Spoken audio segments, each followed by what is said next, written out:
penataran yang menghabiskan biaya miliaran itu, melahirkan pejabat-pejabat korup. Hukum Boyle, atas neken paling bawah gepeng. Ya kita nih rakyat kecil, emang nasibnya gepeng-gepeng terus. Saudara-saudara kaum muslimin rahimakumullah, dari 5 penyebab bencana ini kita ambil kesimpulan untuk sebuah renungan dan introspeksi kita bersama. Pertama, mengingkari janji, padahal janji itu yang lebih tinggi nilainya adalah di hadapan Allah Subhanahu wa taala. Baik wakil-wakil rakyat di parlemen maupun pemimpin-pemimpin rakyat di dalam kabinet, apabila memangku suatu jabatan, selalu mereka mengawali dengan sumpah, dan sumpah itu dimulai dengan demi Allah. Sadarkah kita pada saat itu kita ucapkan bahwa kita sudah mempertaruhkan Allah untuk jabatan yang kita pegang? Kita sudah mempertaruhkan nama Allah untuk posisi yang dipercayakan kepada kita. Sadarkah kita bahwa menyia-nyiakan itu satu dosa yang sangat besar, yang tidak hanya kepada Allah tetapi juga kepada rakyat yang kita wakili, kepada rakyat yang kita pimpin. Saudara-saudara kaum muslimin rahimakumullah, kita menyaksikan peristiwa-peristiwa yang memilukan dan memalukan. PHK terjadi di mana-mana, pengangguran meningkat, harga-harga membumbung tinggi, daya beli rakyat semakin lemah. Sementara di bidang politik, kejadian-kejadian memberikan indikasi bahwa persatuan dan kesatuan kita sebagai bangsa dewasa ini tengah berada dalam ujian yang berat. Pada jumpa kita kali ini, tanpa bermaksud untuk mencari kambing hitam dari bencana yang kita hadapi, saya ingin menyampaikan sebuah hadis yang diriwayatkan oleh Imam At-Tabarani dari Ibnu Abbas, bahwa Rasulullah sallallahu alaihi wasallam bersabda, khamsun bi khamsin, ada 5 perkara yang dapat menimbulkan 5 macam bencana. Mari kita renungi hadis ini satu demi satu sebagai bahan introspeksi buat kita semua dalam menghadapi bencana yang tengah berlaku sekarang ini. Yang pertama, manaqasa qaumul ahda illa sullita alaihim aduwwuhum. Apabila suatu kaum sudah mengingkari janjinya, maka mereka pun akan dikuasai oleh musuh-musuh mereka. Sederhana saja nampak kalimat dalam hadis ini. Apabila orang sudah mengingkari janji, mereka akan dikuasai oleh musuh-musuh mereka sendiri. Dan musuh kita yang paling utama saat ini adalah kemiskinan dan kebodohan. Kenapa itu terjadi? Karena kita mengingkari janji kita sendiri. Di saat awal-awal berdirinya Orde Baru, kita pernah berjanji untuk melaksanakan Pancasila dan Undang-Undang Dasar 45 secara murni dan konsekuen. Kita berjanji bahwa kita akan menegakkan pemerintah yang bersih dan berwibawa. Itu semua pada permulaannya. Waktu demi waktu berjalan, kita lupa dengan janji yang kita ucapkan itu. Ketuhanan yang Maha Esa kita ucapkan, tapi kesetanan yang luar biasa yang kita lakukan. Kemanusiaan yang adil dan beradab yang kita dengungkan, tetapi kemanusiaan zalim dan biadab yang kita praktekkan. Sederhana saja saudara, hampir setiap pejabat pada posisi-posisi kunci, di awal-awal ia memangku jabatan itu, biasanya ia mengucapkan sumpah dengan lafaz demi Allah, bahwa dalam melaksanakan jabatan ini saya tidak akan menerima hadiah atau pemberian dalam bentuk apapun. Itu pada permulaannya. Lama-lama rupanya hadiah itu asik juga, mulai diterima. Lama-lama dirasa kurang, mulai menagih. Dan akhirnya terjadilah praktek yang disebut suap menyuap, semir menyemir, dan lain sebagainya. Kalau ini sudah menjadi kenyataan, bagaimana kita mau menegakkan pemerintah yang bersih dan berwibawa? Undang-Undang Dasar 45 menyatakan bahwa bumi, air, dan seluruh kekayaan negara dikelola oleh negara bagi sebesar-besar kemakmuran rakyat. Yang terjadi adalah bahwa kita merasa mewakili rakyat untuk menikmati harta dan kekayaan negara, sehingga rakyat banyak tidak bisa ikut menikmatinya. Menumpuklah harta itu sehingga terjadilah pepatah, gunung ditimbun, sumur digali. Yang kaya semakin kaya, yang miskin semakin terpuruk. Kita ingkar dengan janji yang kita ucapkan di awal-awal kita bergerak. Kita ingkar dengan janji pada saat kita mengatakannya dengan menyebut nama Allah, dengan mempertaruhkan nama Tuhan. Sehingga pada akhirnya jabatan pun mengalami tender. Sudah menjadi rahasia umum. Orang mau jadi lurah mesti mengeluarkan uang. Mau jadi camat mesti mengeluarkan uang. Mau jadi wali kota, bupati, bahkan gubernur, itu ada pasarannya. Secara logika, kalau orang memperoleh satu jabatan karena banyak mengeluarkan uang, tentu pada saat ia mengeluarkan uang, ia sudah punya pemikiran, modal pasti pulang, modal pasti kembali. Kalau orang memperoleh suatu jabatan karena banyak mengeluarkan uang, maka langkah pertama yang dia lakukan setelah memangku jabatan itu ialah bagaimana uang bisa kembali, bagaimana modal bisa pulang. Kalau modal sudah pulang, pikiran berikutnya bagaimana supaya dapat untung. Lalu kapan mau bekerja untuk kepentingan rakyat? Itu nomor 18. Kemudian kalau ada proyek-proyek besar, pertanyaannya ialah bukan apakah proyek ini bermanfaat bagi rakyat, apakah proyek ini layak untuk diteruskan, tetapi yang jadi pertanyaan paling utama ialah bagian saya berapa duit dari proyek ini. Kita bisa lihat proyek, mega proyek lahan 1 juta hektar di Kalimantan Tengah, triliunan rupiah, dan proyek itu gagal. SD Impres bulan ini diresmikan, bulan depan retak. Jembatan-jembatan bulan ini gunting pita, bulan depan runtuh. Kita ingkar dengan janji. Kita berkata kita bekerja untuk kepentingan rakyat, tapi kita tidak pernah mengenal rakyat itu.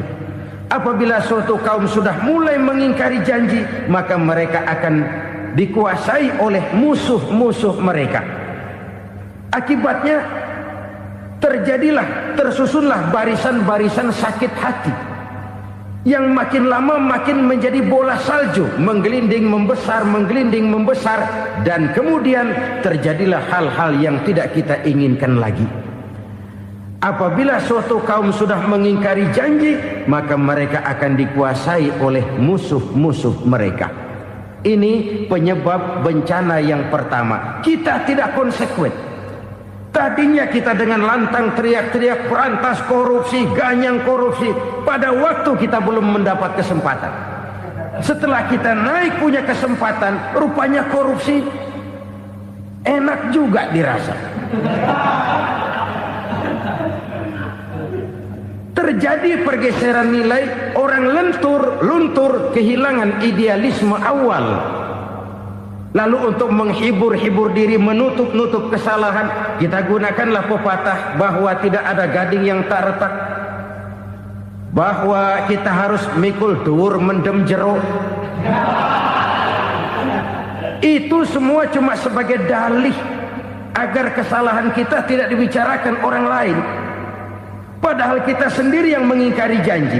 Kita yang keluar dari komitmen awal kita. Kita berjanji melaksanakan Pancasila dan Undang-Undang Dasar 45 dengan murni dan konsekuen.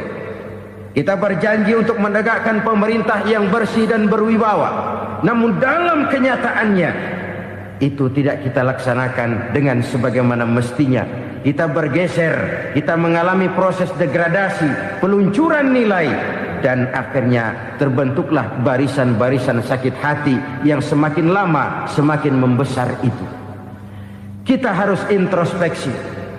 Memang kalau zaman sedang susah, biasanya kambing hitam laris, tukang kompor gentayangan. Itu dari dulu selalu mencari kambing hitam. Karena itu kita tidak bicara orang, kita tidak bicara siapa yang salah, kita bicara sistem, dan sistem itu bisa mengena siapa saja. Kalau orang sudah mulai mengingkari janji, bergeser dari komitmen awal, itu sudah mulai ia mengalami proses peluncuran, proses degradasi. Ini penyebab yang pertama. Kita tidak lagi konsekuen bahwa bumi, air, sumber daya alam adalah milik negara, dikuasai oleh negara, digunakan bagi sebesar-besar kemakmuran rakyat. Ternyata rakyat yang makmur itu tidak merupakan gambaran yang menyeluruh dari rakyat kita. Undang-undang dasar kita menganut ekonomi kekeluargaan, tapi yang kita praktekkan adalah ekonomi keluarga. Kalau bukan keluarga nggak dapat proyek. Kalau bukan keluarga nggak dapat macam-macam. Kekeluargaan kita rubah menjadi keluarga. Timbullah penyakit nepotisme. Kita bergeser, kita ingkari janji, dan kita anggap kita atasnamakan rakyat. Rakyat cuma sekedar jadi address, rakyat cuma sekedar jadi alamat, tetapi kehidupan mereka tidak banyak berubah dan tidak banyak terangkat. Kaum muslimin rahimakumullah, ini penyakit yang pertama, penyebab bencana yang pertama. Yang kedua kata Nabi, wa ma hakamu bighairi ma anzalallah. Apabila hukum yang diterapkan sudah tidak lagi bersumber dari hukum Allah, illa fasha fihimul faqru, maka akan bertebaranlah kemiskinan di mana-mana. Ini artinya apa? Apabila hukum tinggal sebuah stempel, apabila hukum sudah diatur menurut kepentingan, apabila hukum sudah tidak lagi ditegakkan secara adil, maka kemiskinan merambah di mana-mana. Hukum diatur menurut selera orang yang sedang berkuasa, maka yang benar bisa jadi salah, yang salah bisa jadi benar. Hukum dalam kenyataan hidup berlaku seperti pisau. Pisau itu kan saudara lihat, yang namanya pisau dimanapun itu tajamnya ke bawah, ke atas tumpul. Kalau hukum itu, kalau untuk rakyat, hukum itu tajam bukan main, cepat sekali dilaksanakan. Tapi giliran menengah ke atas, yang gedean dikit berbuat salah, hukum tumpul. Hukum pura-pura tidak dengar. Akibatnya terluka rasa keadilan rakyat. Satu kasus rakyat diam, dua kasus rakyat diam, tiga kasus rakyat diam. Kasus terakumulasi di hati rakyat. Luka rasa keadilan, dan itu menjadi sumber bencana. Penjarahan, kita tidak setuju itu. Tapi kita harus melihat kausalnya. Itu kan tidak berdiri sendiri. Itu kan karena terlukanya rasa keadilan rakyat, melihat kesempatan ini tidak merata. Kalau rakyat ini yang ngajukan kredit ke bank, walaupun jumlahnya cuma jutaan, ratusan ribu, susahnya 17 setan. Tapi ada orang-orang tertentu yang agunannya palsu, jaminannya palsu, bawa kata belece, bukan cuma miliaran, triliunan kredit bisa keluar. Terluka rasa keadilan, hilangnya kesempatan. Rakyat cuma dapat kesempitan, jarang dapat kesempatan. Dari lukanya rasa keadilan ini, memang ya entah lipstik, entah basa-basi, dibentuklah tim ini, dibentuklah badan pengawas ini, dibentuklah tim ini. Kalau membentur tahu, hancur tahu. Tapi kalau tim yang dibentuk membentur karang, bukan karangnya yang hancur biasanya, timnya yang bubar. Kenapa? Yang dibentur batu karang yang sangat keras. Kita main-main dengan hukum. Kita tidak konsekuen dengan hukum. Luka rasa keadilan dan itu terakumulasi. Edi Tamsil, rakyat tahu, terakumulasi. Menguap begitu saja. Kasus-kasus lain rakyat tahu, menguap begitu saja. Ketidakadilan terakumulasi, mengendap di hati rakyat, menunggu ledakan. Pada saat sumbu meledak, rakyat tidak bisa dibendung lagi. Oke, kita tidak setuju dengan penjarahan, tapi jangan melihat itu sebagai peristiwa yang berdiri sendiri. Kenapa itu terjadi? Kausalnya kenapa? Oke, kita tidak setuju memang, tapi yang dijarah oleh rakyat kan memang cuma untuk perut. Yang dijarahkan beras, yang dijarahkan televisi, yang dijarahkan kulkas yang masih bisa dihitung, yang memang real untuk kebutuhan rakyat. Penjara berdasi kepala botak yang menguras uang rakyat habis-habisan, enak saja melenggang dalam kehidupan ini. Makin terluka rasa keadilan rakyat. Apabila hukum yang diterapkan sudah menyimpang dari keadilan yang diajarkan Allah, fasyafihimul fakru, bertebaranlah kemiskinan. Aneh, memalukan, memilukan. Sebuah negara agraris yang katanya pulaunya hijau royo-royo, gemari palau jenawi toto tentem kertora harjo, yang tahun 93 pernah mendapat penghargaan dari FAO, Badan Pangan Sedunia, sebagai negara yang berhasil dalam swasembada pangan. Sekarang ini kita terpaksa betul beli beras dari Vietnam, beli beras ke Kamboja, beli kedelai dari Kamboja.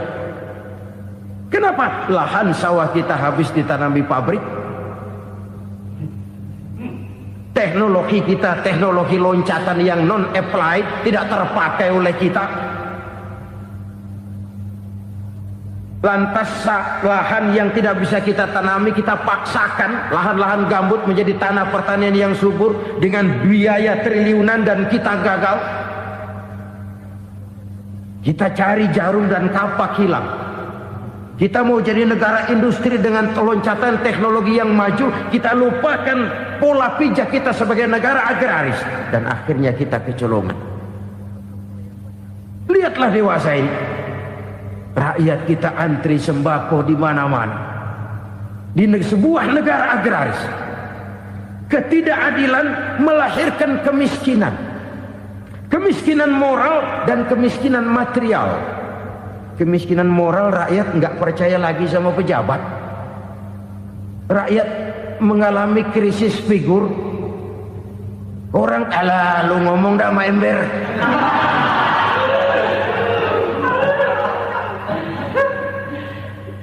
Penataran yang menghabiskan biaya miliaran itu melahirkan pejabat-pejabat korup.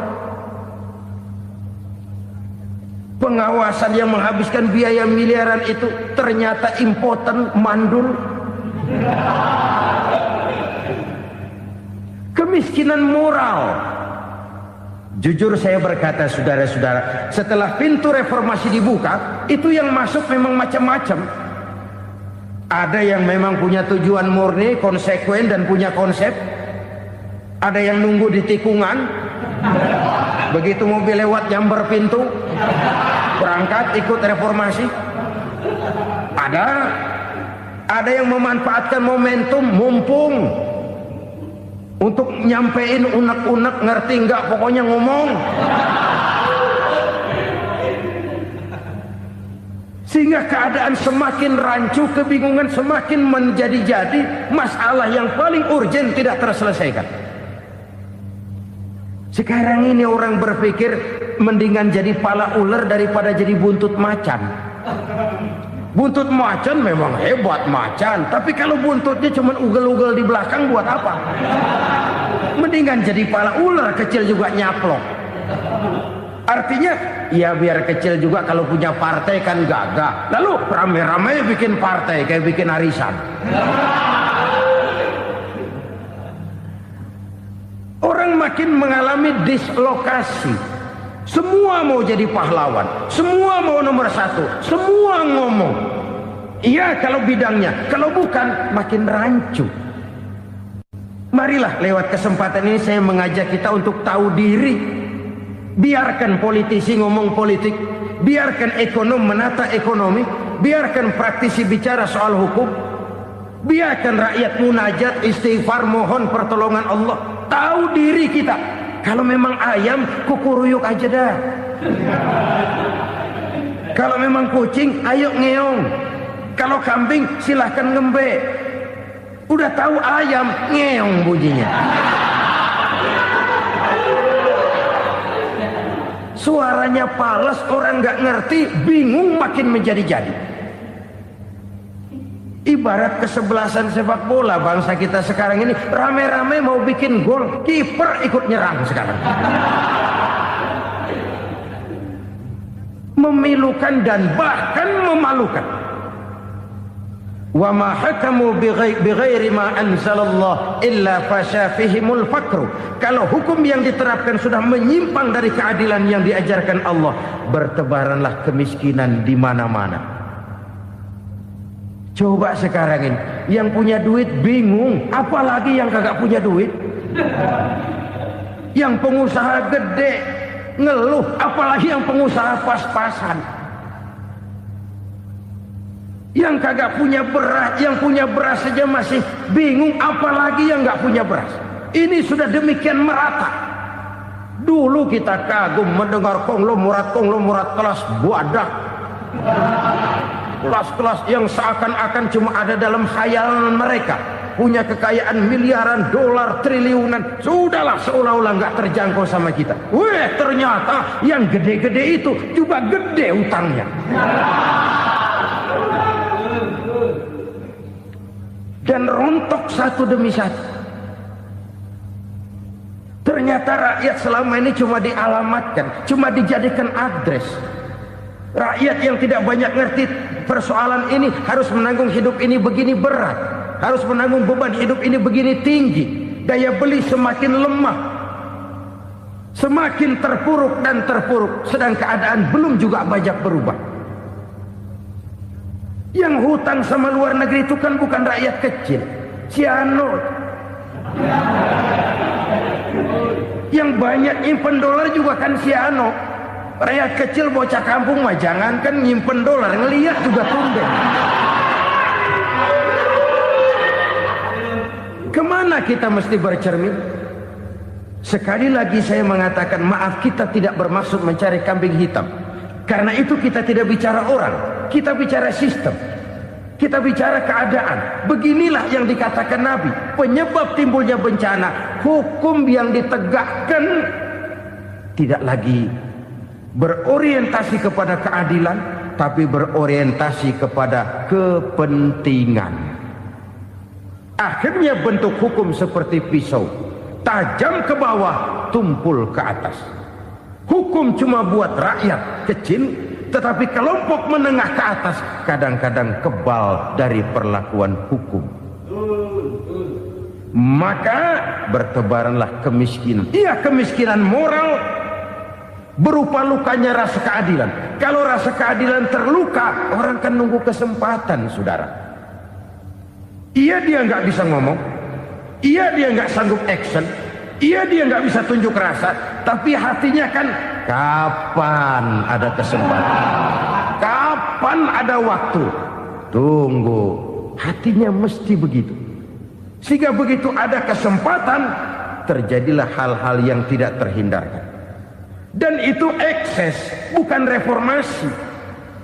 Jangan seperti sebuah dialog saya dengan seorang abang beca. Saya bertanya, bang, ya, abang tahu nggak reformasi? Tahu. Ustadz, apa? Pembakaran. Terus penjarahan. Lalu perkosaan. Itu reformasi. Itu yang saya lihat. Nah, itu yang dia lihat. Saya tentu tidak menyalahkan abang beca kita, karena memang itu yang dia lihat dan sejauh itu wawasannya. Tapi ini indikasi bahwa banyak rakyat kita yang belum bisa menggunakan kebebasan secara bertanggung jawab. Padahal kebebasan tanpa tanggung jawab tirani.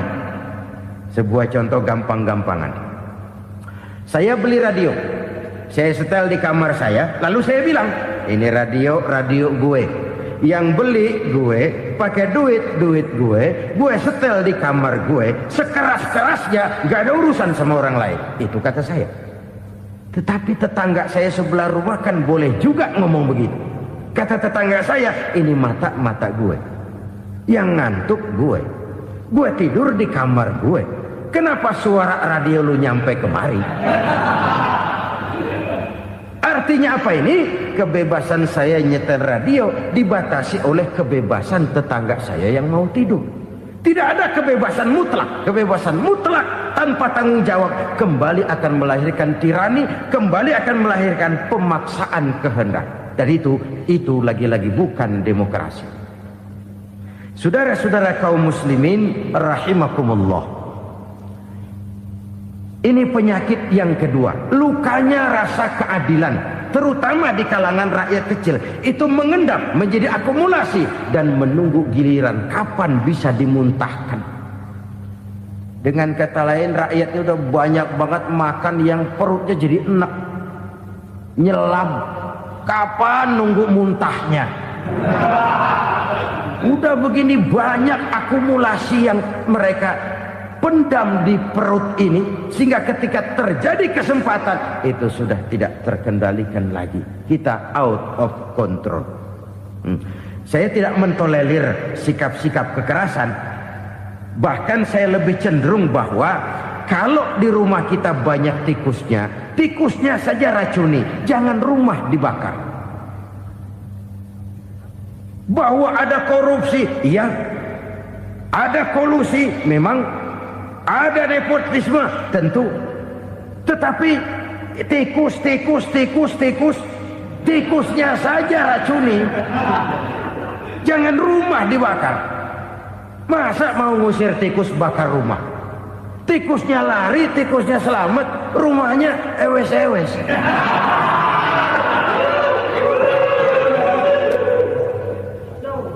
Tikus selamat, rumah nggak punya. Masalah nggak terselesaikan dengan sebagaimana yang kita harapkan. Kita sepakat ini negara hukum, dan di hadapan hukum semua manusia itu sama. Itu prinsip yang diajarkan Allah. Al-musawat bainan nas fi takalifil ahkam. Semua manusia sama dalam berhadapan dengan hukum Allah Subhanahu wa taala. Kalau hukum sudah pandang bulu, itu jelas yang enak yang banyak bulunya. Siapa yang banyak bulunya? Monyet. Kalau hukum pandang bulu, monyet keenakan. Saudara-saudara kaum muslimin rahimakumullah, introspeksi. Mari kita bercermin bagaimana perjalanan hukum selama ini.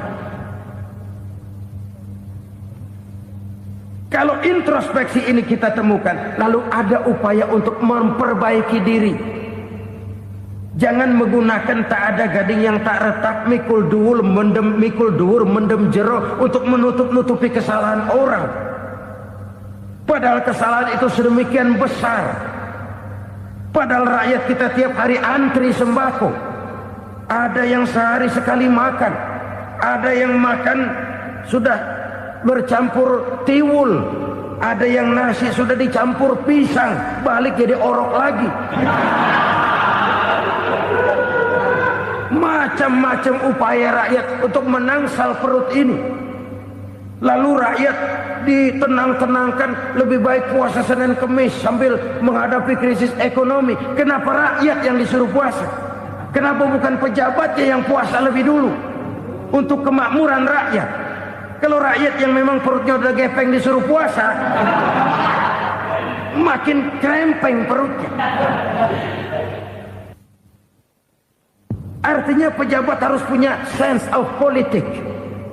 Ya, tidak, puasa itu kan tidak cuma Senin Kemis saja. Puasa itu puasa perasaan, puasa menghargai perasaan yang sedang kondisi yang sedang dihadapi oleh rakyat. Bagaimana rakyat yang tengah antri sembako melihat pejabatnya lewat dengan mobil yang harganya sampai 1 miliar. Oh, inilah pemimpin saya.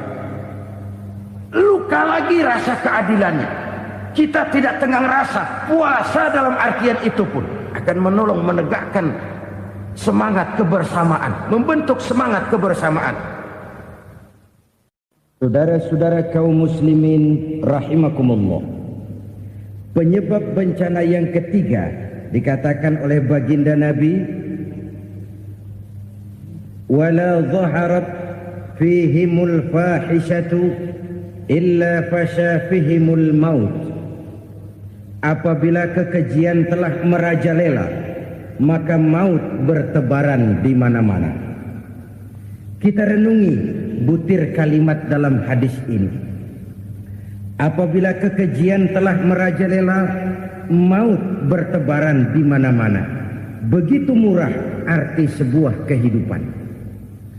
Penjarahan untuk hal-hal yang kecil tapi sampai mengorbankan nyawa. Apabila kekejian sudah terjadi di mana-mana, maut pun bertebaran. Maut dalam arti berpisah ruh dengan jasad, tapi juga maut dalam arti orang bisa mati karirnya, orang bisa mati usahanya, orang bisa mati kesempatannya karena perbuatan-perbuatan keji yang selama ini tidak terbendung. Lahirlah teori mafia. Siapa yang kuat dia yang berkuasa, siapa yang lemah dia menjadi mangsa. Proyek-proyek besar yang menang tender itu ya dari itu ke itu saja. Yang pengusaha-pengusaha tidak punya koleksi, koneksi, tidak bisa bayar komisi, dapat proyek tetelan. Ada dagingnya, dikit namanya juga tetelan. Dagingnya sudah habis disantap oleh meja. Sekian puluh meja dilalui, sekian puluh amplop dikeluarkan. Sehingga yang akhirnya ya tinggal tetelan itu tadi. Maka kualitas pekerjaan pun sudah bukan lagi jadi masalah. Demikianlah mafia-mafia ini bermunculan di mana-mana. Di pengadilan terkenallah mafia pengadilan. Hukum bisa dibeli, hukum bisa dipesan menurut kebutuhan sponsor. Mafia peradilan, mafia politik, mafia ekonomi, bahkan mafia agama yang menggunakan agama sebagai kedok, menggunakan agama sebagai dalih, menggunakan agama sebagai topeng untuk melancarkan maksud-maksud politiknya pun tidak tertutup kemungkinan. Apabila kekejian telah merajalela, maut bertebaran di mana-mana.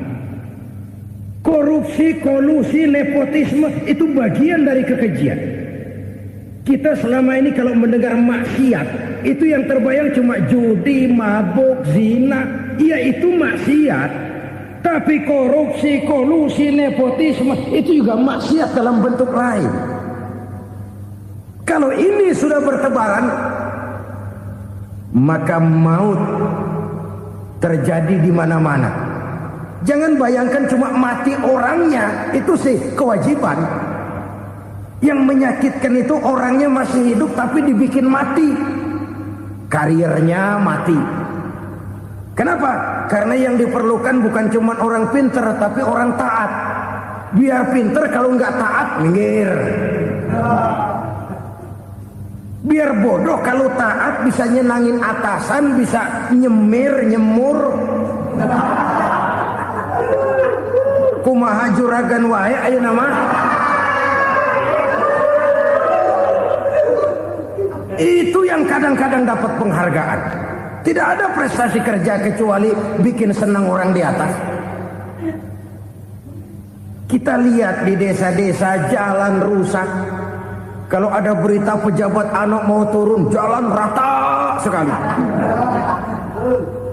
Sampai tanah dari mana aja dikeruk buat ngeratain tuh jalan. Pejabat pulang legok lagi jalanan.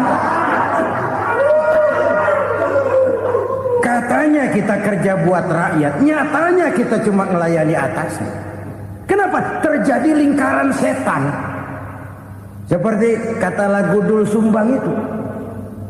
Mahasiswa takut sama dosen, dosen takut sama dekan, dekan takut sama rektor, rektor takut sama menteri, menteri takut sama presiden, presiden takut sama mahasiswa.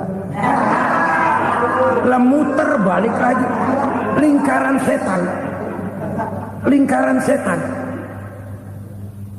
Saudara-saudara kaum muslimin rahimakumullah. Kekejian yang merajalela, praktek-praktek mafia yang tertuang dalam kehidupan sehari-hari menyebabkan orang mati karirnya, jasad masih hidup, karir mati, itu menyakitkan.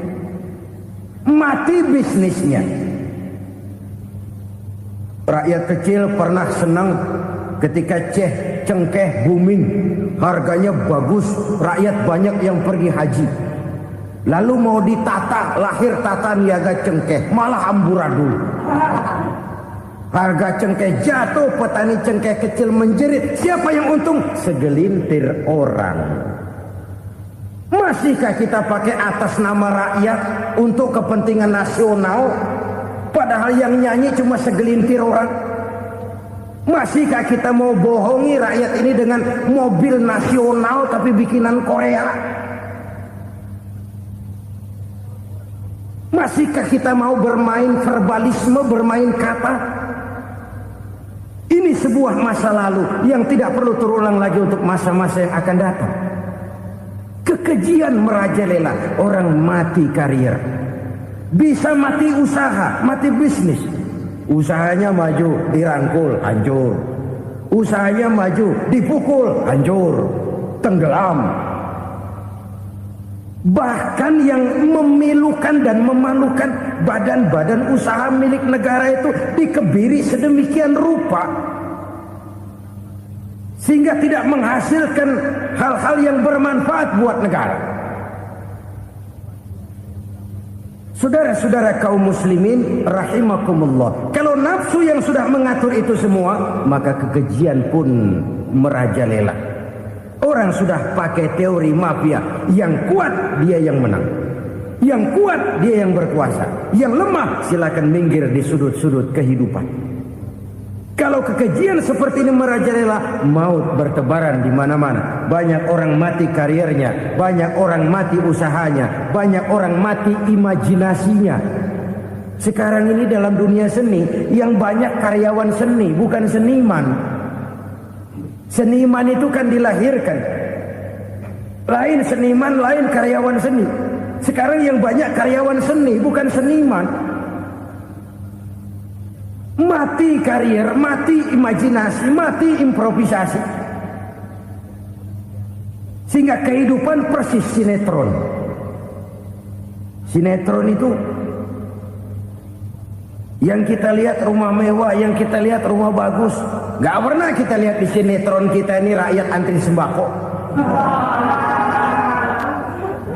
Kita dijejali hal-hal yang indah, yang wah, yang membuat kita tenggelam dalam gaya hidup instan, tenggelam dalam gaya hidup wah. Kita lupa dengan realitas keseharian di tengah-tengah masyarakat kita. Lahirlah kelompok-kelompok selebritis, dibesarkan oleh berbagai media. Selebritis pilek aja masuk koran, pilek.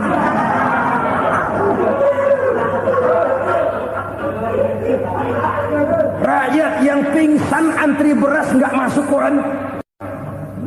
Rakyat yang semaput antri minyak nggak masuk koran. Selebritis panok masuk koran.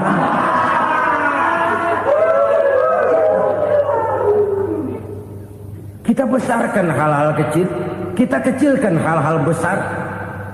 Kenapa? Kita mengejar oplah, kita profit oriented, tidak lagi berorientasi kepada realitas hidup yang kita hadapi ini. Kalau kekejian sudah merajalela kata Nabi, maka maut bertebaran di mana-mana. Maut dalam artian maut, coba lihat sekarang begitu murah nyawa. Karena 1000 perak orang mau nusuk bunuh. Karena beras seliter orang khilaf. Begitu murah kehidupan. Tapi kekejian dalam bentuk korupsi, kolusi, nepotisme, kekejian dalam bentuk itu mematikan karir, mematikan bisnis, mematikan imajinasi, mematikan kreativitas. Itu juga maut dalam bentuk lain akibat kekejaman lain. Ini penyebab yang ketiga. Yang keempat, penyebab bencana menurut baginda Rasul, wala tuffiful mikyala illa muni'un nabat. Apabila timbangan sudah dicurangi, maka tercegahlah tumbuh-tumbuhan. Apabila timbangan sudah mulai curang, maka terjadilah musim paceklik. Apabila bisnis sudah bergaya mafia tadi itu, kecurangan-kecurangan terjadi, tender di balik pintu, yang dimenangkan cuma kelompok-kelompok yang bisa memberikan presentasi yang besar, muni'un nabat, terjadilah paceklik. Paceklik, panen gagal, wereng ya wereng, kemarau panjang, it's okay, air sulit, iya, tetapi kan semua itu ada yang ngatur. Kemarau ada yang ngatur, belalang itu ada yang ngatur, air itu juga ada yang ngatur. Yang ngatur itu yang serba maha. Kalau ia murka melihat kecurangan timbangan, Allah itu kalau murka kan gampang saja, tinggal komandoin balang, lang, hancurin tuh sawah. Konvoy belalang, konvoy. Allah tinggal ngutik angin El Nino, mampir lo ke Indonesia. Hujan gak turun-turun, kemarau panjang. Jadi kalau musim kemarau kan namanya anginnya El Nino. Kalau musim hujan anginnya namanya La Nina. Cakep namanya, kejem orangnya. Saudara lihat Cina sekarang sedang kena La Nina, banjir besar, ribuan orang meninggal. Dia mah ribuan mati kagak berasa, rakyatnya miliaran. Bangladesh lagi ngalami La Nina, India lagi ngalami La Nina. Angin, hujan, kemarau, belalang itu kan ada yang ngendaliin.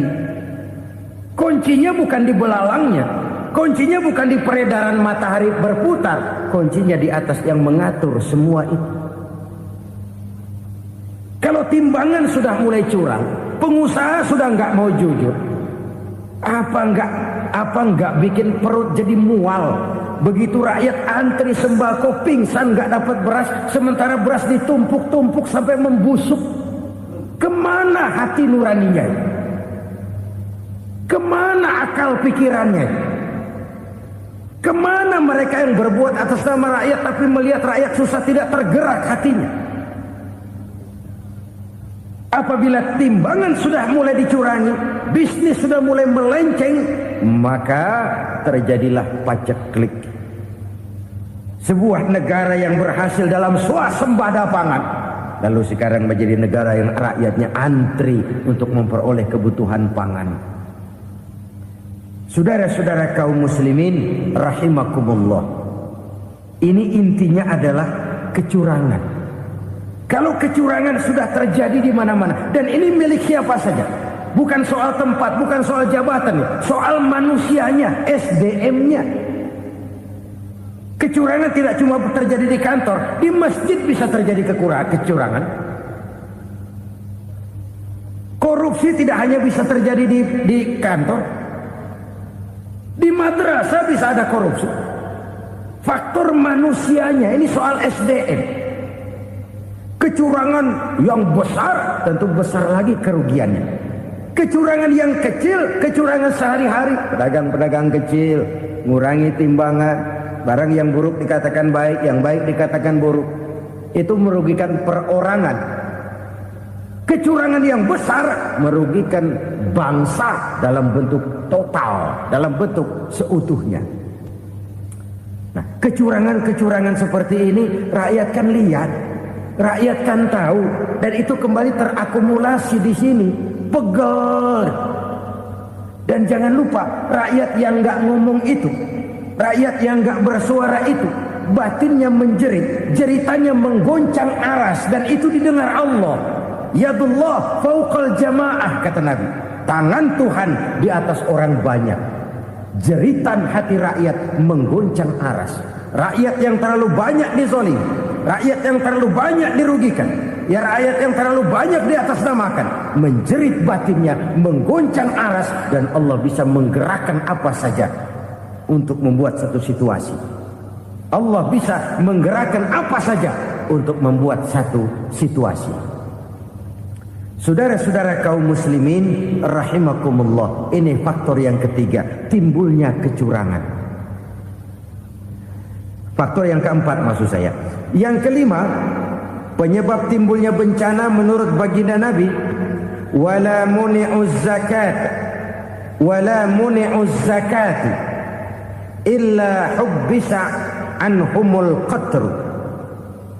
Apabila zakat enggan dibayar, maka tercegahlah qatrun. Qatrun ini kalau bahasa kita sembako. Maka tercegahlah kebutuhan-kebutuhan yang kita perlukan.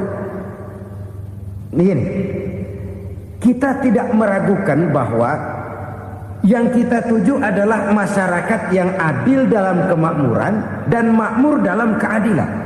Nah, antara kemakmuran dan keadilan ini memang sering tidak bisa berjalan seiring. Pada saat kemakmuran kita kejar, ekonomi kita pacu, ada nilai-nilai keadilan yang tertinggal. Pada saat nilai keadilan kita tegakkan benar-benar, ada unsur-unsur kemakmuran yang terabaikan. Oke, kita bisa mengatakan kasus. Oke, kita bisa mengatakan itu sebagian kecil. Tapi kalau sebagian kecil, lama-lama kan jadi sebagian besar. Oke, kita mengejar kemakmuran. Pertanyaannya, kemakmuran untuk siapa? Oke, kita berikan kelompok tertentu kue yang besar dengan harapan nanti dia bagiin kuenya kepada yang kecil-kecil. Tapi kenyataan, mereka yang dapat kue besar akhirnya malah lupa diri dan lupa daratan. Mau makin besar, malah memeras yang kecil-kecil ini. Sekarang kan yang kecil modali yang besar. Ramai-ramai buka bank, ternyata kamuflase. Uang banknya untuk kredit perusahaannya sendiri. Nasabahnya rakyat kecil. Artinya apa? Rakyat kecil disuruh modalin orang yang udah gede. Ini kan sambar geledek urusan.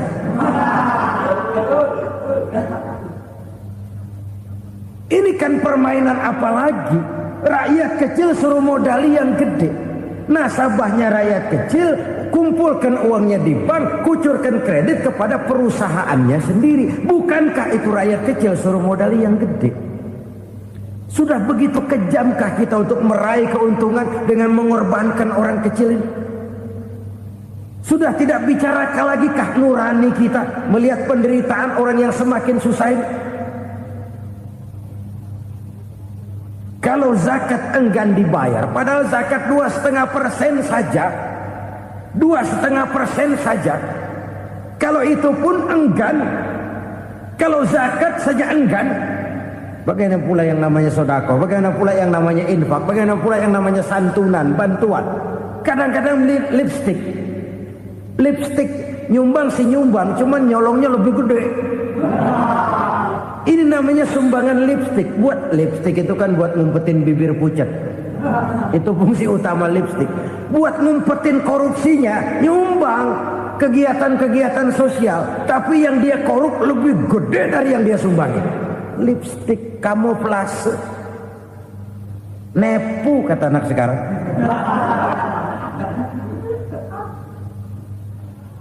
Saudara-saudara kaum muslimin rahimakumullah, demikian berat kewajiban zakat ini sampai di zaman Sayyidina Abu Bakar pernah keluar komando perangi orang yang enggan membayar zakat. Perangi, karena fungsi zakat adalah menjembatani antara si kaya dengan si miskin.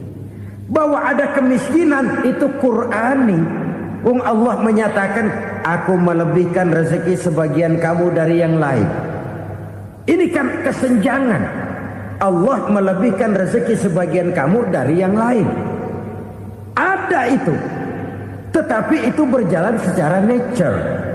Nah, kalau direkayasa, Yang kaya semakin kaya, yang miskin semakin terpuruk. Yang sudah besar dapat proyek besar, yang kecil dapat tetelan. Ini kan rekayasa namanya. Kesenjangan yang direkayasa ini yang kita harus kikis. Nah, fungsi zakat menjembatani dari sisi sosial. Dari sisi pribadi, Nabi berpesan, zakku amwalakum biz zakat. Bersihkan hartamu dengan zakat.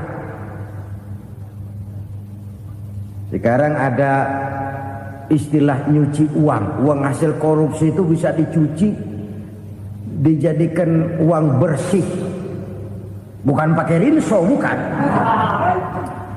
Pakai politiknya koruptor, diolah sedemikian rupa sehingga jadi uang resmi. Sudah memutik, itu termasuk yang disebut kejahatan kerah putih, white collar crime. Kejahatan kerah putih, kejahatan pakai dasi, kejahatan kelas kakap. Makanya orang mendingan goblok kagak bener daripada pinter kagak bener. Goblok kagak bener itu gampang ngurusinnya. Pinter kagak bener, ini yang berabe bener ngurusinnya.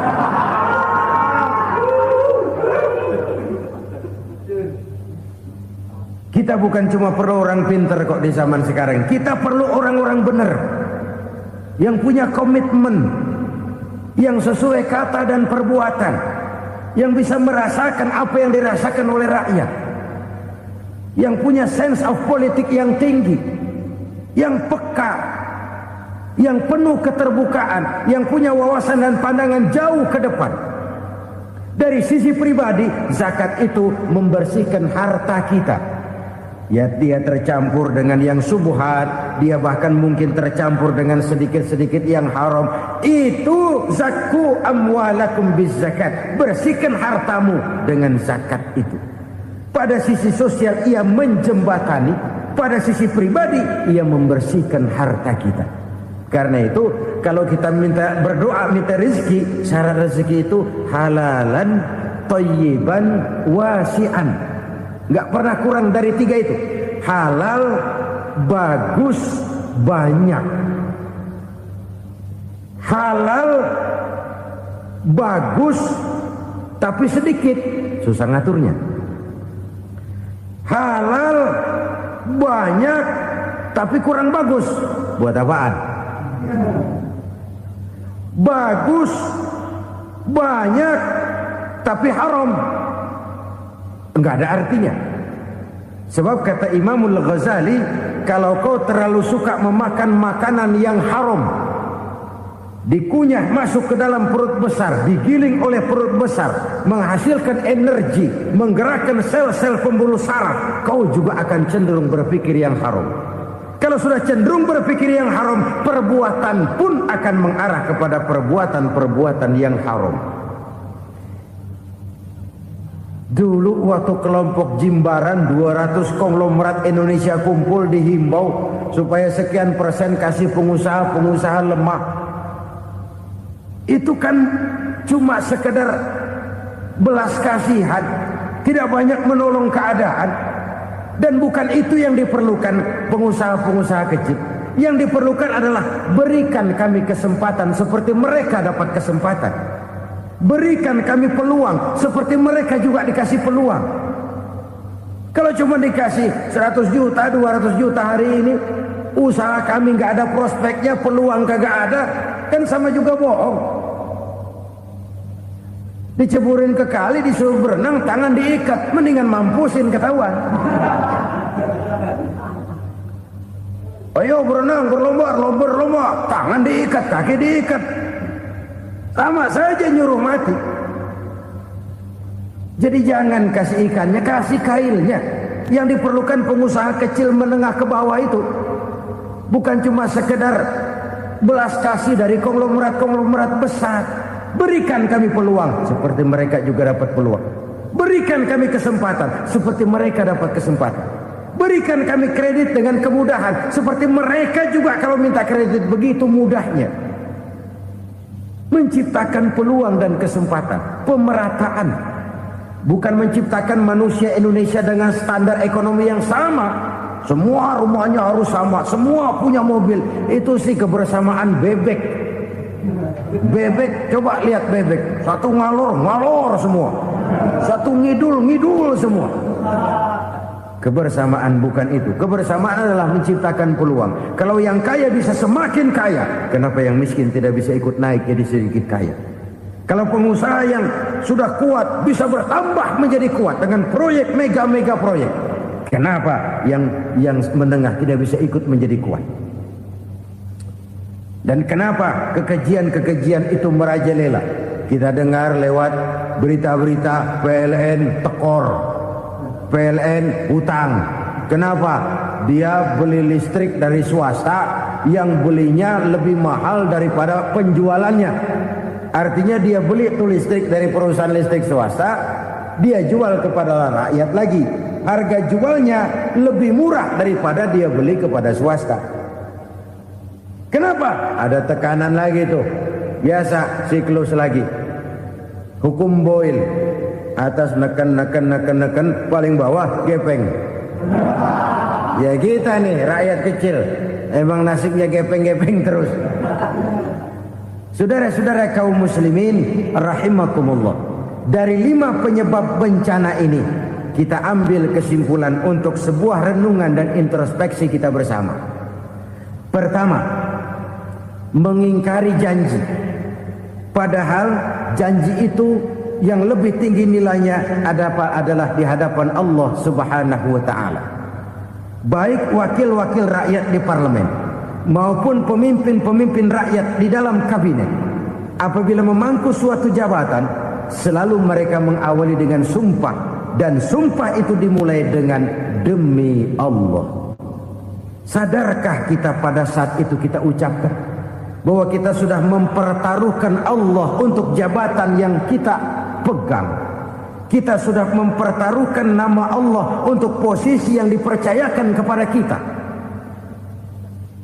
Sadarkah kita bahwa menyia-nyiakan itu satu dosa yang sangat besar, yang tidak hanya kepada Allah tetapi juga kepada rakyat yang kita wakili, kepada rakyat yang kita pimpin. Saudara-saudara kaum muslimin rahimakumullah, kita menyaksikan peristiwa-peristiwa yang memilukan dan memalukan. PHK terjadi di mana-mana, pengangguran meningkat, harga-harga membumbung tinggi, daya beli rakyat semakin lemah. Sementara di bidang politik, kejadian-kejadian memberikan indikasi bahwa persatuan dan kesatuan kita sebagai bangsa dewasa ini tengah berada dalam ujian yang berat. Pada jumpa kita kali ini, tanpa bermaksud untuk mencari kambing hitam dari bencana yang kita hadapi, saya ingin menyampaikan sebuah hadis yang diriwayatkan oleh Imam At-Tabarani dari Ibnu Abbas, bahwa Rasulullah sallallahu alaihi wasallam bersabda, khamsun bi khamsin, ada 5 perkara yang dapat menimbulkan 5 macam bencana. Mari kita renungi hadis ini satu demi satu sebagai bahan introspeksi buat kita semua dalam menghadapi bencana yang tengah berlaku sekarang ini. Yang pertama, manaqasa qaumul ahda illa sullita alaihim aduwwuhum. Apabila suatu kaum sudah mengingkari janjinya, maka mereka pun akan dikuasai oleh musuh-musuh mereka. Sederhana saja nampak kalimat dalam hadis ini. Apabila orang sudah mengingkari janji, mereka akan dikuasai oleh musuh-musuh mereka sendiri. Dan musuh kita yang paling utama saat ini adalah kemiskinan dan kebodohan. Kenapa itu terjadi? Karena kita mengingkari janji kita sendiri. Di saat awal-awal berdirinya Orde Baru, kita pernah berjanji untuk melaksanakan Pancasila dan Undang-Undang Dasar 45 secara murni dan konsekuen. Kita berjanji bahwa kita akan menegakkan pemerintah yang bersih dan berwibawa. Itu semua pada permulaannya. Waktu demi waktu berjalan, kita lupa dengan janji yang kita ucapkan itu. Ketuhanan yang Maha Esa kita ucapkan, tapi kesetanan yang luar biasa yang kita lakukan. Kemanusiaan yang adil dan beradab yang kita dengungkan, tetapi kemanusiaan zalim dan biadab yang kita praktekkan. Sederhana saja saudara, hampir setiap pejabat pada posisi-posisi kunci, di awal-awal ia memangku jabatan itu, biasanya ia mengucapkan sumpah dengan lafaz demi Allah, bahwa dalam melaksanakan jabatan ini saya tidak akan menerima hadiah atau pemberian dalam bentuk apapun. Itu pada permulaannya. Lama-lama rupanya hadiah itu asik juga, mulai diterima. Lama-lama dirasa kurang, mulai menagih. Dan akhirnya terjadilah praktek yang disebut suap menyuap, semir menyemir, dan lain sebagainya. Kalau ini sudah menjadi kenyataan, bagaimana kita mau menegakkan pemerintah yang bersih dan berwibawa? Undang-Undang Dasar 45 menyatakan bahwa bumi, air, dan seluruh kekayaan negara dikelola oleh negara bagi sebesar-besar kemakmuran rakyat. Yang terjadi adalah bahwa kita merasa mewakili rakyat untuk menikmati harta dan kekayaan negara, sehingga rakyat banyak tidak bisa ikut menikmatinya. Menumpuklah harta itu sehingga terjadilah pepatah, gunung ditimbun, sumur digali. Yang kaya semakin kaya, yang miskin semakin terpuruk. Kita ingkar dengan janji yang kita ucapkan di awal-awal kita bergerak. Kita ingkar dengan janji pada saat kita mengatakannya dengan menyebut nama Allah, dengan mempertaruhkan nama Tuhan. Sehingga pada akhirnya jabatan pun mengalami tender. Sudah menjadi rahasia umum. Orang mau jadi lurah mesti mengeluarkan uang. Mau jadi camat mesti mengeluarkan uang. Mau jadi wali kota, bupati, bahkan gubernur, itu ada pasarannya. Secara logika, kalau orang memperoleh satu jabatan karena banyak mengeluarkan uang, tentu pada saat ia mengeluarkan uang, ia sudah punya pemikiran, modal pasti pulang, modal pasti kembali. Kalau orang memperoleh suatu jabatan karena banyak mengeluarkan uang, maka langkah pertama yang dia lakukan setelah memangku jabatan itu ialah bagaimana uang bisa kembali, bagaimana modal bisa pulang. Kalau modal sudah pulang, pikiran berikutnya bagaimana supaya dapat untung.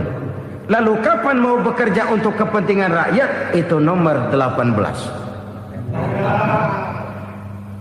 Kemudian kalau ada proyek-proyek besar, pertanyaannya ialah bukan apakah proyek ini bermanfaat bagi rakyat, apakah proyek ini layak untuk diteruskan, tetapi yang jadi pertanyaan paling utama ialah bagian saya berapa duit dari proyek ini.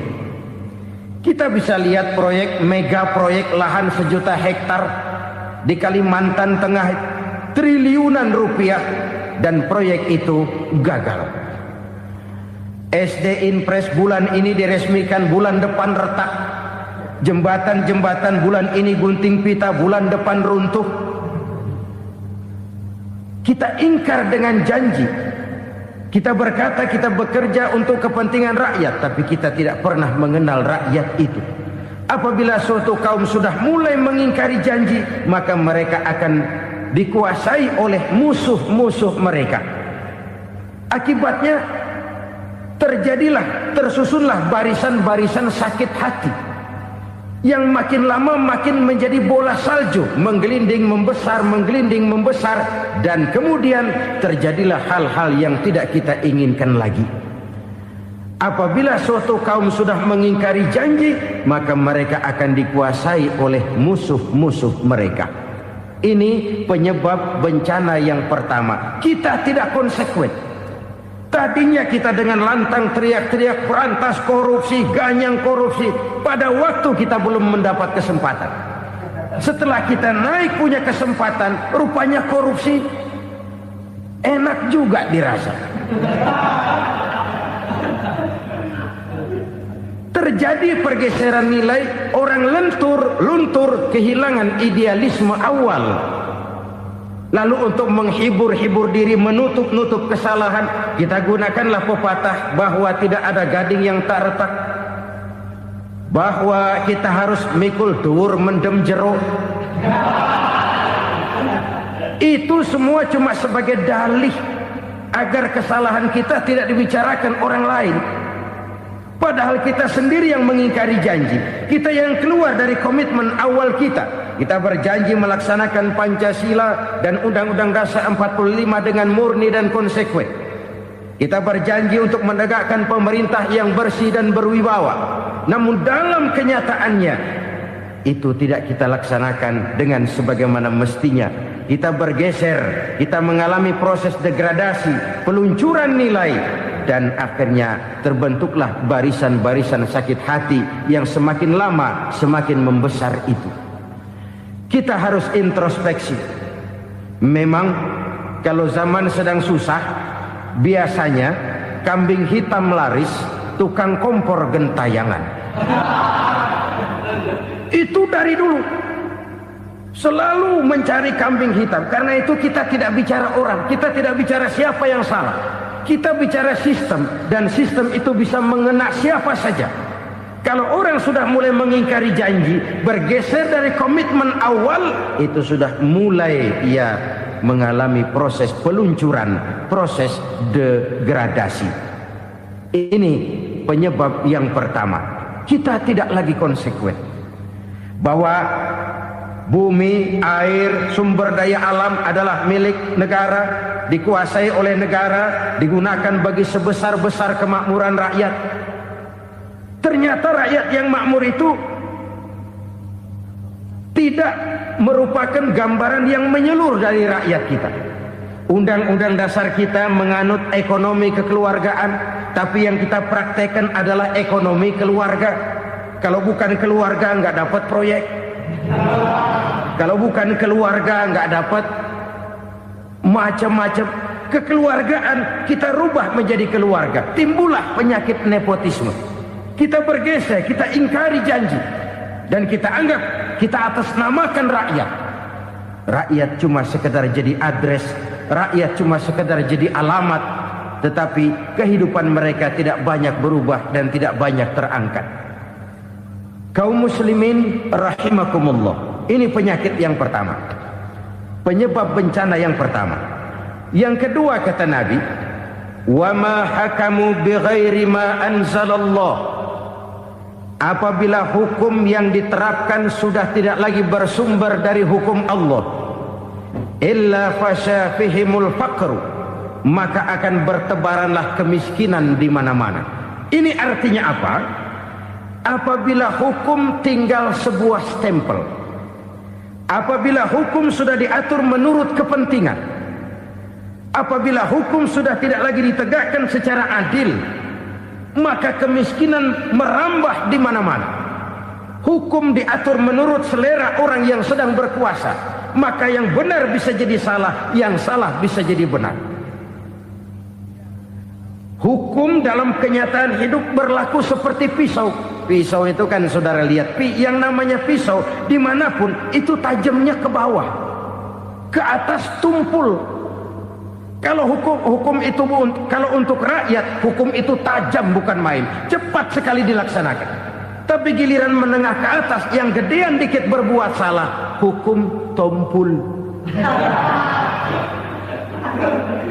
Hukum pura-pura tidak dengar. Akibatnya terluka rasa keadilan rakyat. Satu kasus rakyat diam, dua kasus rakyat diam, tiga kasus rakyat diam. Kasus terakumulasi di hati rakyat. Luka rasa keadilan, dan itu menjadi sumber bencana. Penjarahan, kita tidak setuju itu. Tapi kita harus melihat kausalnya. Itu kan tidak berdiri sendiri.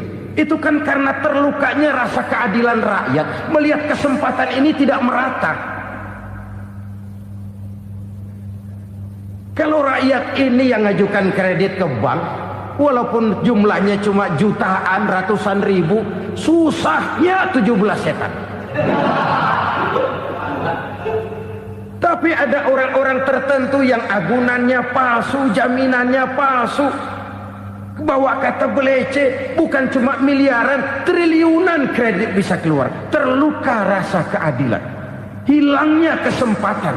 Rakyat cuma dapat kesempitan, jarang dapat kesempatan. Dari lukanya rasa keadilan ini, memang ya entah lipstick, entah basa-basi, dibentuklah tim ini, dibentuklah badan pengawas ini, dibentuklah tim ini. Kalau membentur tahu, hancur tahu. Tapi kalau tim yang dibentuk membentur karang, bukan karangnya yang hancur biasanya, timnya yang bubar. Kenapa? Yang dibentur batu karang yang sangat keras. Kita main-main dengan hukum, kita tidak konsekuen dengan hukum. Luka rasa keadilan, dan itu terakumulasi. Edi Tamsil, rakyat tahu, terakumulasi, menguap begitu saja. Kasus-kasus lain rakyat tahu, menguap begitu saja. Ketidakadilan, ketidakadilan, ketidakadilan terakumulasi, mengendap di hati rakyat, menunggu ledakan. Pada saat sumbu meledak, rakyat tidak bisa dibendung lagi. Oke, kita tidak setuju dengan penjarahan, tapi jangan melihat itu sebagai peristiwa yang berdiri sendiri. Kenapa itu terjadi? Kausalnya kenapa? Oke, kita tidak setuju memang, tapi yang dijarah oleh rakyat kan memang cuma untuk perut. Yang dijarahkan beras, yang dijarahkan televisi, yang dijarahkan kulkas yang masih bisa dihitung, yang memang real untuk kebutuhan rakyat. Penjara-penjara berdasi kepala botak yang menguras uang rakyat habis-habisan, enak saja melenggang dalam kehidupan ini. Makin terluka rasa keadilan rakyat. Apabila hukum yang diterapkan sudah menyimpang dari keadilan yang diajarkan Allah, fasyafihimul fakru, bertebaranlah kemiskinan. Aneh, memalukan, memilukan. Sebuah negara agraris yang katanya pulaunya hijau royo-royo, Gemari Palau Jenawi Toto Tentem Kertora Harjo, yang tahun 93 pernah mendapat penghargaan dari FAO, Badan Pangan Sedunia, sebagai negara yang berhasil dalam swasembada pangan. Sekarang ini kita terpaksa betul beli beras dari Vietnam, beli beras ke Kamboja, beli kedelai dari Kamboja. Kenapa? Lahan sawah kita habis ditanami pabrik. Teknologi kita, teknologi loncatan yang non-applied, tidak terpakai oleh kita. Lantas lahan yang tidak bisa kita tanami, kita paksakan lahan-lahan gambut menjadi tanah pertanian yang subur dengan biaya triliunan, dan kita gagal. Kita cari jarum dan kapak hilang. Kita mau jadi negara industri dengan loncatan teknologi yang maju, kita lupakan pola pijak kita sebagai negara agraris, dan akhirnya kita kecolongan. Lihatlah dewasa ini. Rakyat kita antri sembako di mana-mana. Di sebuah negara agraris. Ketidakadilan melahirkan kemiskinan. Kemiskinan moral dan kemiskinan material. Kemiskinan moral, rakyat nggak percaya lagi sama pejabat. Rakyat mengalami krisis figur. Orang, alah lu ngomong dah sama ember.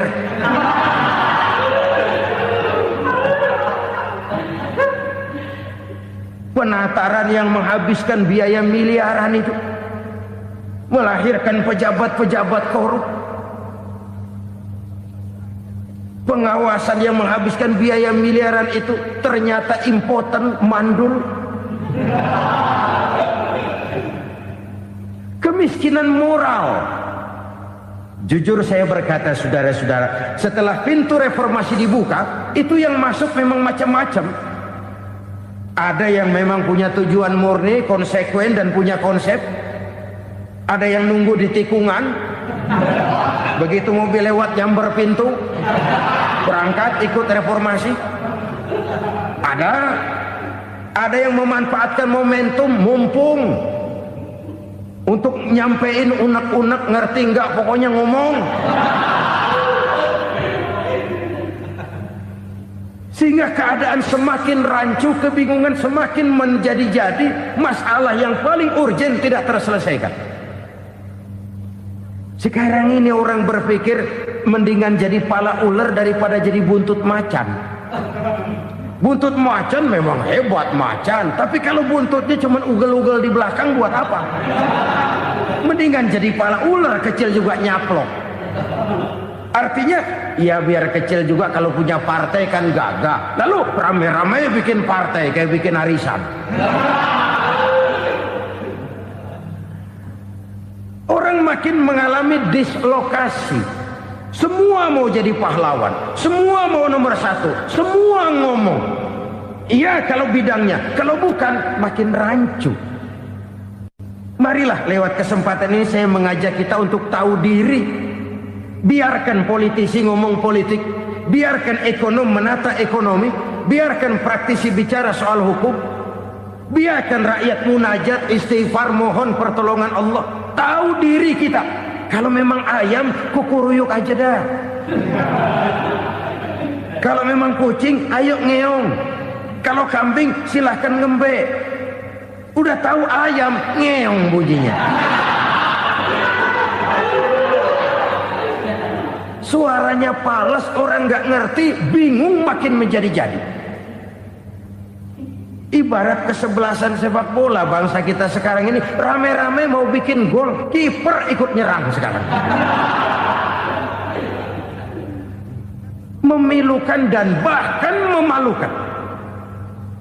Wa ma hakamu bighairi ma anzalallah illa fasyafihimul fakru. Kalau hukum yang diterapkan sudah menyimpang dari keadilan yang diajarkan Allah, bertebaranlah kemiskinan di mana-mana. Coba sekarang ini yang punya duit bingung, apalagi yang kagak punya duit. Yang pengusaha gede ngeluh, apalagi yang pengusaha pas-pasan. Yang kagak punya beras, yang punya beras saja masih bingung, apalagi yang nggak punya beras. Ini sudah demikian merata. Dulu kita kagum mendengar konglomerat kelas buadak, kelas-kelas yang seakan-akan cuma ada dalam khayalan mereka, punya kekayaan miliaran dolar, triliunan. Sudahlah, seolah-olah nggak terjangkau sama kita. Weh, ternyata yang gede-gede itu juga gede utangnya. Dan rontok satu demi satu. Ternyata rakyat selama ini cuma dialamatkan, cuma dijadikan adres.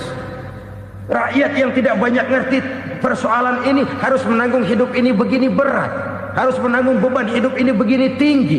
Daya beli semakin lemah, semakin terpuruk dan terpuruk, sedang keadaan belum juga banyak berubah. Yang hutang sama luar negeri itu kan bukan rakyat kecil, Ciano. Yang banyak nyimpen dolar juga kan Ciano. Rakyat kecil bocah kampung mah jangankan nyimpen dolar, ngelihat juga tumben. Kemana kita mesti bercermin? Sekali lagi saya mengatakan, maaf, kita tidak bermaksud mencari kambing hitam.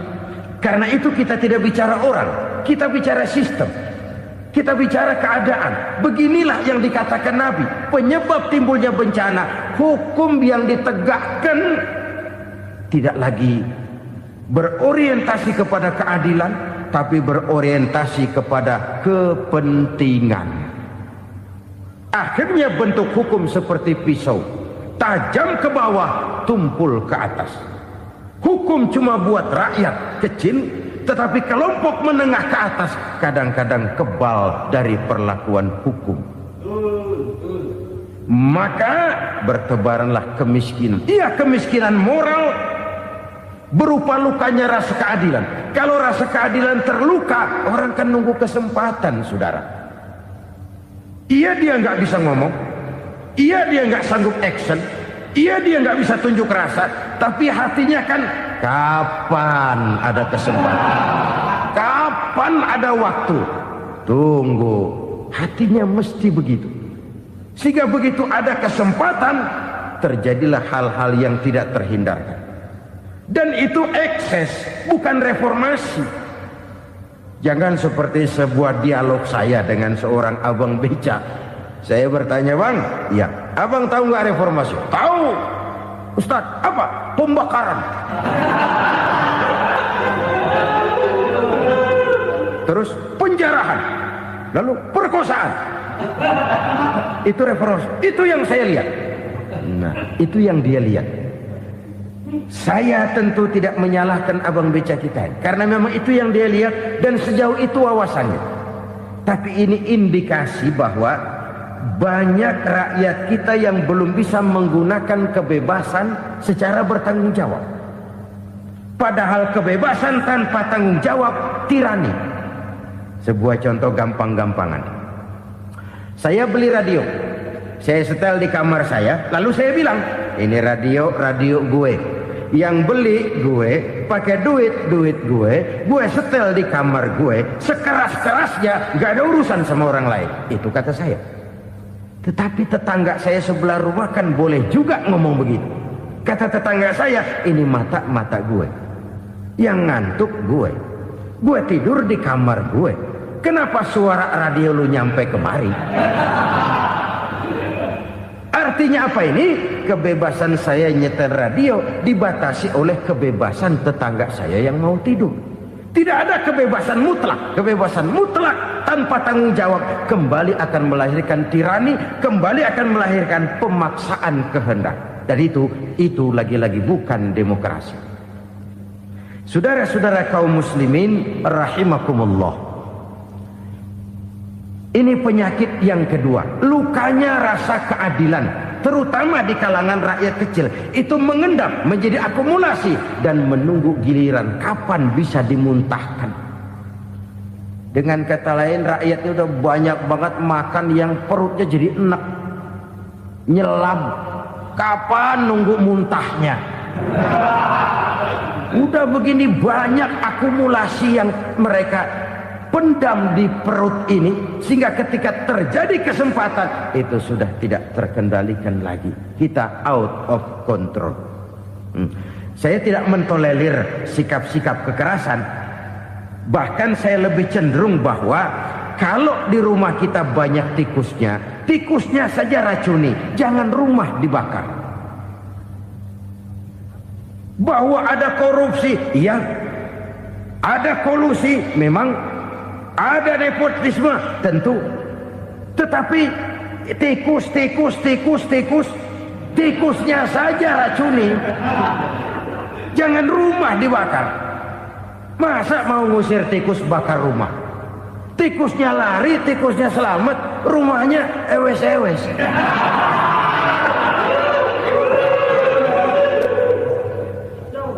Tikus selamat, rumah nggak punya. Masalah nggak terselesaikan dengan sebagaimana yang kita harapkan. Kita sepakat ini negara hukum, dan di hadapan hukum semua manusia itu sama. Itu prinsip yang diajarkan Allah. Al-musawat bainan nas fi takalifil ahkam. Semua manusia sama dalam berhadapan dengan hukum Allah Subhanahu wa taala. Kalau hukum sudah pandang bulu, itu jelas yang enak yang banyak bulunya. Siapa yang banyak bulunya? Monyet. Kalau hukum pandang bulu, monyet keenakan. Saudara-saudara kaum muslimin rahimakumullah, introspeksi. Mari kita bercermin bagaimana perjalanan hukum selama ini. Kalau introspeksi ini kita temukan, lalu ada upaya untuk memperbaiki diri. Jangan menggunakan tak ada gading yang tak retak, mikul duwur mendem jero untuk menutup-nutupi kesalahan orang.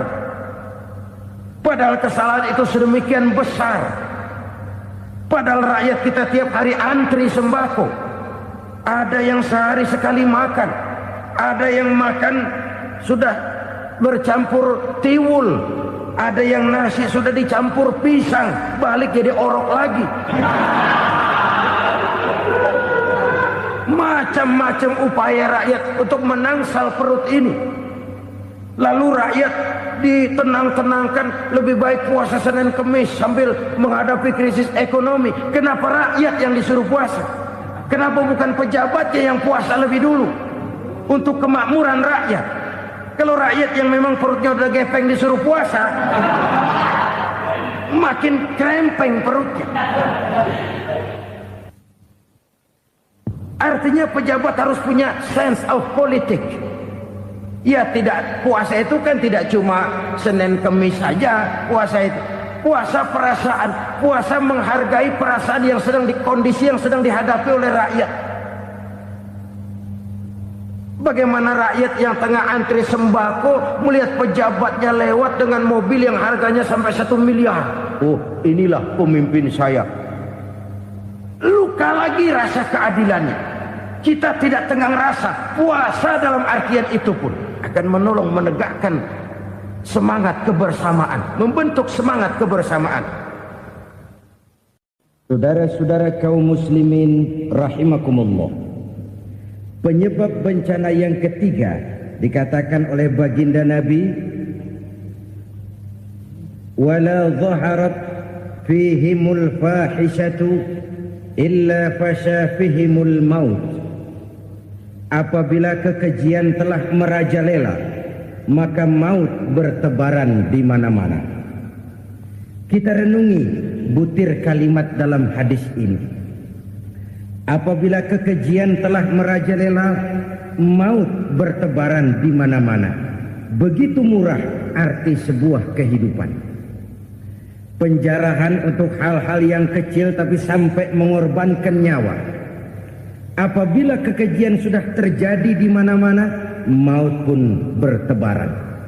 Maut dalam arti berpisah ruh dengan jasad, tapi juga maut dalam arti orang bisa mati karirnya, orang bisa mati usahanya, orang bisa mati kesempatannya karena perbuatan-perbuatan keji yang selama ini tidak terbendung. Lahirlah teori mafia. Siapa yang kuat dia yang berkuasa, siapa yang lemah dia menjadi mangsa. Proyek-proyek besar yang menang tender itu ya dari itu ke itu saja. Yang pengusaha-pengusaha tidak punya koleksi, koneksi, tidak bisa bayar komisi, dapat proyek tetelan. Ada dagingnya, dikit tambahnya juga tetelan. Dagingnya sudah habis disantap oleh meja. Sekian puluh meja dilalui, sekian puluh amplop dikeluarkan. Sehingga yang akhirnya ya tinggal tetelan itu tadi. Maka kualitas pekerjaan pun sudah bukan lagi jadi masalah. Demikianlah mafia-mafia ini bermunculan di mana-mana. Di pengadilan terkenallah mafia pengadilan. Hukum bisa dibeli, hukum bisa dipesan menurut kebutuhan sponsor. Mafia peradilan, mafia politik, mafia ekonomi, bahkan mafia agama yang menggunakan agama sebagai kedok, menggunakan agama sebagai dalih, menggunakan agama sebagai topeng untuk melancarkan maksud-maksud politiknya pun tidak tertutup kemungkinan. Apabila kekejian telah merajalela, maut bertebaran di mana-mana. Korupsi, kolusi, nepotisme itu bagian dari kekejian. Kita selama ini kalau mendengar maksiat, itu yang terbayang cuma judi, mabuk, zina. Ya itu maksiat. Tapi korupsi, kolusi, nepotisme itu juga maksiat dalam bentuk lain. Kalau ini sudah bertebaran, maka maut terjadi di mana-mana. Jangan bayangkan cuma mati orangnya, itu sih kewajiban. Yang menyakitkan itu orangnya masih hidup tapi dibikin mati. Karirnya mati. Kenapa? Karena yang diperlukan bukan cuma orang pinter tapi orang taat. Biar pinter, kalau nggak taat minggir. Biar bodoh, kalau taat bisa nyenangin atasan, bisa nyemur. Kumaha juragan wae ayeuna mah. Itu yang kadang-kadang dapat penghargaan. Tidak ada prestasi kerja kecuali bikin senang orang di atas. Kita lihat di desa-desa jalan rusak. Kalau ada berita pejabat anak mau turun, jalan rata sekali. Sampai tanah dari mana aja dikeruk buat ngeratain tuh jalan. Pejabat pulang legok lagi jalanan. Katanya kita kerja buat rakyat, nyatanya kita cuma melayani atasnya. Kenapa? Terjadi lingkaran setan. Seperti kata lagu Dul Sumbang itu. Mahasiswa takut sama dosen, dosen takut sama dekan, dekan takut sama rektor, rektor takut sama menteri, menteri takut sama presiden, presiden takut sama mahasiswa. Lah muter balik lagi. Lingkaran setan. Lingkaran setan. Saudara-saudara kaum muslimin rahimakumullah. Kekejian yang merajalela, praktek-praktek mafia yang tertuang dalam kehidupan sehari-hari menyebabkan orang mati karirnya, jasad masih hidup, karir mati, itu menyakitkan. Mati bisnisnya. Rakyat kecil pernah senang ketika cengkeh booming, harganya bagus, rakyat banyak yang pergi haji. Lalu mau ditata, lahir tata niaga cengkeh, malah amburadul. Harga cengkeh jatuh, petani cengkeh kecil menjerit. Siapa yang untung? Segelintir orang. Masihkah kita pakai atas nama rakyat untuk kepentingan nasional? Padahal yang nyanyi cuma segelintir orang. Masihkah kita mau bohongi rakyat ini dengan mobil nasional tapi bikinan Korea? Masihkah kita mau bermain verbalisme, bermain kata? Ini sebuah masa lalu yang tidak perlu terulang lagi untuk masa-masa yang akan datang. Kekejian merajalela, orang mati karir. Bisa mati usaha, mati bisnis. Usahanya maju, dirangkul, hancur. Usahanya maju, dipukul, hancur, tenggelam. Bahkan yang memilukan dan memalukan badan-badan usaha milik negara itu dikebiri sedemikian rupa sehingga tidak menghasilkan hal-hal yang bermanfaat buat negara. Saudara-saudara kaum muslimin rahimakumullah, kalau nafsu yang sudah mengatur itu semua, maka kekejian pun merajalela. Orang sudah pakai teori mafia, yang kuat dia yang menang, yang kuat dia yang berkuasa, yang lemah silakan minggir di sudut-sudut kehidupan. Kalau kekejian seperti ini merajalela, maut bertebaran di mana-mana. Banyak orang mati karirnya, banyak orang mati usahanya, banyak orang mati imajinasinya. Sekarang ini dalam dunia seni yang banyak karyawan seni, bukan seniman. Seniman itu kan dilahirkan. Lain seniman, lain karyawan seni. Sekarang yang banyak karyawan seni, bukan seniman. Mati karir, mati imajinasi, mati improvisasi. Sehingga kehidupan persis sinetron. Sinetron itu yang kita lihat rumah mewah, yang kita lihat rumah bagus. Gak pernah kita lihat di sinetron kita ini rakyat antri sembako. Kita dijejali hal-hal yang indah, yang wah, yang membuat kita tenggelam dalam gaya hidup instan, tenggelam dalam gaya hidup wah. Kita lupa dengan realitas keseharian di tengah-tengah masyarakat kita. Lahirlah kelompok-kelompok selebritis, dibesarkan oleh berbagai media. Selebritis pilek aja masuk koran, pilek.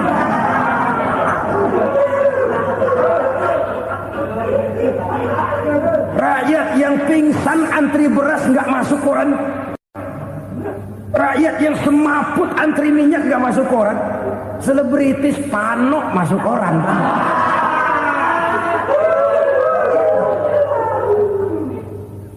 Kita besarkan hal-hal kecil, kita kecilkan hal-hal besar. Karena apa? kita mengejar oplang, kita profit oriented, tidak lagi berorientasi kepada realitas hidup yang kita hadapi ini. Kalau kekejian sudah merajalela kata Nabi, maka maut bertebaran di mana-mana. Maut dalam artian maut, coba lihat sekarang begitu murah nyawa. Karena 1000 perak orang mau nusuk bunuh. Karena beras seliter orang khilaf, begitu murah kehidupan. Tapi kekejian dalam bentuk korupsi, kolusi, nepotisme, kekejian dalam bentuk itu mematikan karier, mematikan bisnis, mematikan imajinasi, mematikan kreativitas. Itu juga maut dalam bentuk lain akibat kekejaman lain. Ini penyebab yang ketiga. Yang keempat, penyebab bencana menurut baginda Rasul, wala tukhfiful mikyala illa muni'un nabat. Apabila timbangan sudah dicurangi, maka tercegahlah tumbuh-tumbuhan.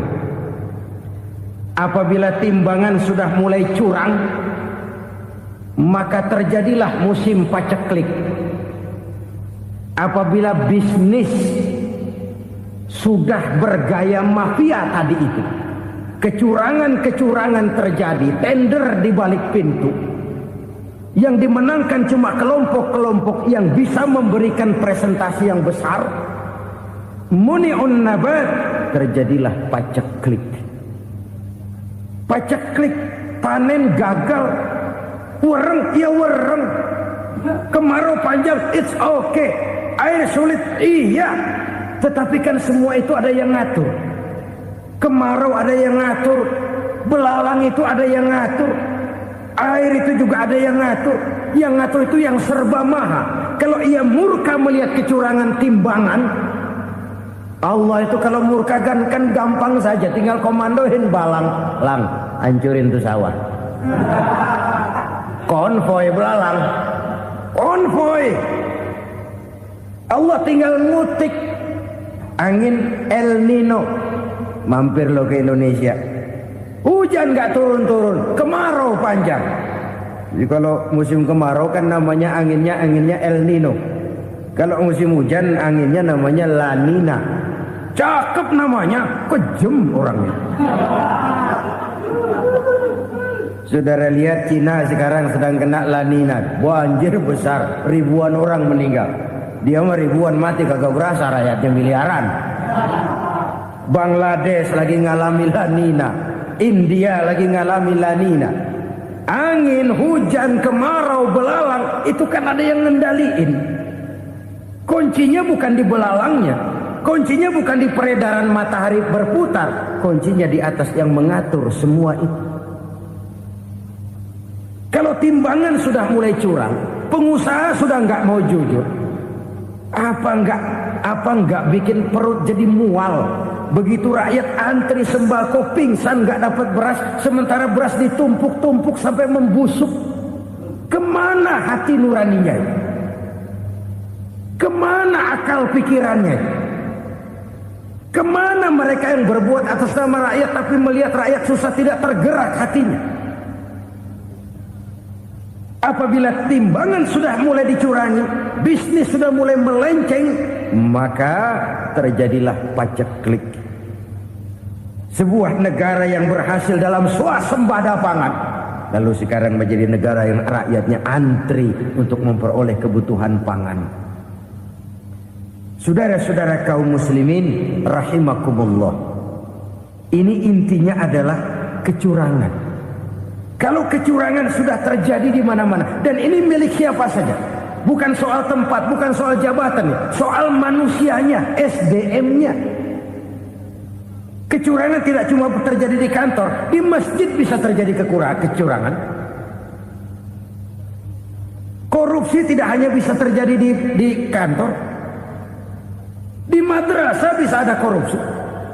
Faktor manusianya, ini soal SDM. Kecurangan yang besar, tentu besar lagi kerugiannya.